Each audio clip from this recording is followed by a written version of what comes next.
Time now for a closer look at the White House handling of Hurricane Irma, President Trump's fraught relationships with his own party, and more. It's Politics Monday with Tamara Keith of NPR and Stu Rothenberg, senior editor for Inside Elections. Welcome to both of you, but let's first ask about what Governor Christie just had to say. Tam Keith, he was pretty emphatic that that's not what happened, whatever it was that Steve Bannon said. Yeah, that was a barn burner at the end of an interview. That was incredible. Chris Christie does not hold back. And, you know, the interesting thing to me is, as critical as he was of Steve Bannon, he was praising the president. I even used I have broad shoulders, which is a phrase much used in the Trump administration. He said, I'm a soldier for Donald Trump. Take that, Steve Bannon. I wrote down two things. One, still a Trump loyalist. That absolutely came through loud and clear. And bad blood between Governor Christie and Steve Bannon. It was so obvious, the personal animus. Does that say something about Trump world, or is this just a sideshow? What do we think, Tam? Oh, Trump world has many orbiting planets. It is a complicated place because Steve Bannon, in that 60 Minutes interview, portrayed himself as sort of the flame keeper of what is Trumpy. He is there to defend Trump. He said he was going to be his wingman on the outside. Well, Chris Christie obviously sees himself as the president's wingman too, and I think there are a lot of people who see themselves in that role. But Stu, it was Steve Bannon who ended up going into the administration and not Chris Christie. He's heading up this opioid commission, which is important, but he doesn't have a job. Which makes you think that something happened to deny Chris Christie a post in the administration, or at least one that he likes, as he said that he was offered some. So it may be in this case Bannon and Bannon's folks won that battle. But as we now see, they're both outside the administration. Well, what we're focused a lot on right now, understandably, Tam, is these terrible storms after Harvey. Right away comes Irma, wreaking destruction across the Caribbean. We're now seeing the state of Florida. It's moving into the southeast. How is the president handling all this?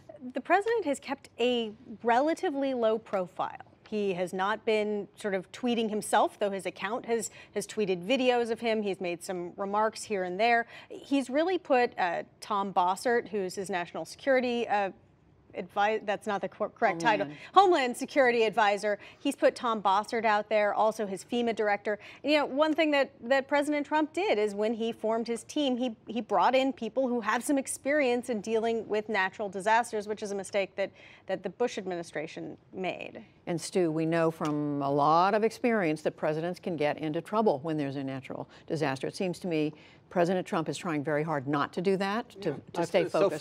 So far, so good. He hasn't been demeaning Mitch McConnell and Paul Ryan. He hasn't been attacking people. He's been able to adopt a role that is more presidential. Now, people may argue whether he looks more presidential. That's a different question. But at least he's able to talk about national unity and responding to the crisis and laying wreaths at the 9/11 anniversary. So this is better for him, probably better for the country. Personally, I don't expect it to last. I think when we get back to politics as usual, we'll see behavior as usual. But quickly, Tam, there are some sticky questions coming up. I asked Governor Christie about the money the federal government is going to have to spend on places like Florida, on top of Texas. Is the administration prepared to deal with that? Well, there certainly is a large congressional delegation from Florida. They had to postpone votes in the House today because there are so many members of the House that come from Florida. So there will certainly be pressure to have additional funding. And actually, the money that was put in place for Hurricane Harvey is not going to be enough. So this will be something that will come up. There are many must-pass legislative vehicles coming up in the next few months. Well, a lot of issues. And Stu, I mean, I'm asking this because we know FEMA, the Federal Emergency Management Agency, is just about out of money already, even before Irma hit. Well, I think there's going to be money for these natural disasters, but I do think the further we go from the incidents, the further the calendar passes on, I think there'll be more calls for offsets and for fiscal responsibility. But for right now, I think the photographs, the pictures, the videotapes are pretty compelling to get even members of Congress to spend money. Well, we will see. Another thing, Tam, I asked Governor Christie about is the president's deal, the deal that he cut with Democrats last week. And he and other Republicans and Democrats met with the president the day after that Pelosi-Schumer agreement to talk about this New Jersey-New York tunnel project. But what are you hearing? Are you hearing concern among Republicans? Are you hearing what are people saying you're talking to about this? This is a president who came back from visiting the damage from Hurricane Harvey, talking to people who were affected, and what I'm hearing, he just wanted to get something done. He wanted something to show for it. He wanted to help those people whose kids he hugged and who he took pictures with. And so he did a deal. Also, this president knows that among a lot of people who voted for him, he's a whole heck of a lot more popular than the leaders of the Republican Party in Congress. I mean, Mitch McConnell and Paul Ryan are rapidly becoming the enemies of Republicans, of rank-and-file Republicans. So in the short term, I think that's a plus for the president. But long term, it's a little different.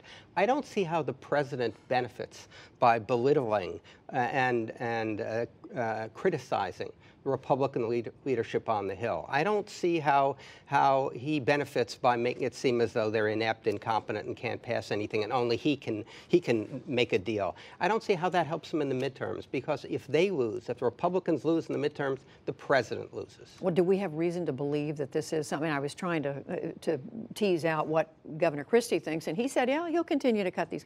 But is the thinking, Tam, that this is something that he's going to continue to do if he sees that it's in his interest? I think there's a math analogy here about 1 point does not make a line. It's hard to form a trend from one data point. I was really good at math, but I'm not going to wade into that one. To extend that out, you now have Republicans who are looking at whether they are going to stay in Congress or not. Stu, there are a couple of moderates. I mean, this is another case of do 1 and 1 make 3. You've got a couple of Republicans who are now saying they're not going to run for re-election. Well, you have 4 recent Republicans, 1 in Florida, 1 in Washington State, and most recently Charlie Dent in Pennsylvania and David Trott in Michigan, who have announced they're not running for re-election.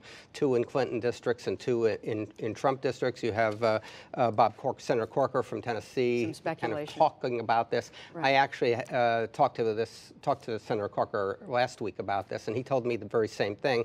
But he also told me he's not sure whether it would be good to lose his voice in the Senate. So I'm not sure he's actively thinking about whether to run or not run. I think he just is delaying a general decision. But there's no doubt there is nervousness among House Republicans, and there is much more talk about additional retirements from House Republicans, particularly moderates who just are uncomfortable with the direction of the administration. It just looks like the landscape has been shaken up once again. Yes, and basically every 2 years there are a lot of retirements. I mean, you would expect some retirements. The thing is that this gives Democrats some hope that, when there are incumbents, they're harder to beat. When there is no incumbent, it's more of an open race. Well, it's early, but it's not early. It's 2018 already. If you're running, remember the Alabama Republicans runoff, middle of September. The establishment versus the outsider. Keep an eye on that. I've got it on my watch. Right? Good. Write it on your hand. Stu Rothenberg, Tam McKee, thank you both. Thanks. Politics Monday.